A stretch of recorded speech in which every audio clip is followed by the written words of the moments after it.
Tara, samahan niyo ako. Kumuha ng kaperahan sa vendo machine.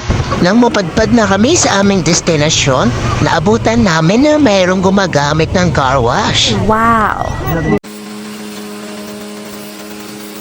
Kaya pinanood ko na lang muna si Kuya bago ako mag-withdraw. At nang matapos na si Kuya, ngiting tagumpay na yan.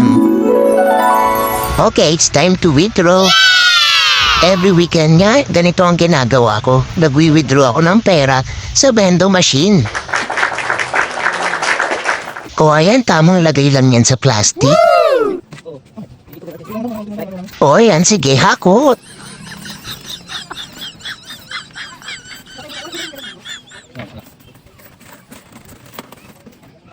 Tapos nagwash pa ako ng motor. Ayan tuloy, ginabi na kami para sa isa pang vendo machine na kukuhaan namin ng pera.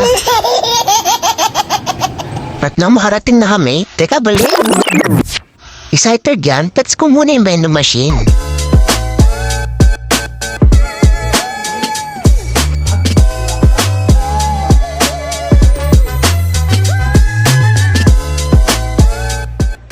Ayan, sige, mag-withdraw na ako. Siyempre, hindi mawawala yung plastic ko ulit na baon. Hakot ulit.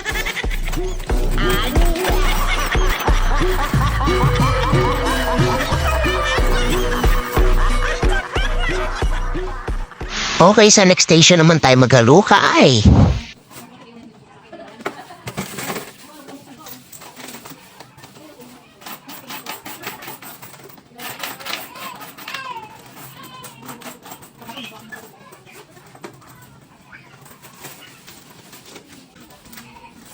Pagkatapos ko nga mag-withdraw, abay nagsitatingan na mga customer ko.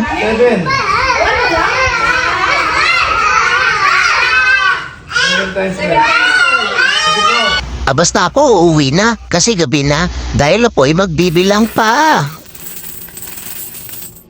Napakaganda nga ng vendo sa akin dahil hindi ko na ito binabantayan. Kaya bagay na bagay ito sa gustong kumita pero nagagawa pa yung mga bagay na gusto niyang gawin. Nice! Kaya nga kung may vendo ka, may sure na passive income ka na kapag pasyal-pasyal ka pa. O diba, kumikita ka na, may time ka pa sa family mo. Kapag nga meron kang haring vendo, ewan ko lang kung hindi ka mawalan ng balde-walding barya na bibilangin. Abay, may stress ka ba dyan? Kaya yung pang inaantay mo, huwag ka na magpatumpik-tumpik pa. I-message mo na ako sa aking Facebook and see you!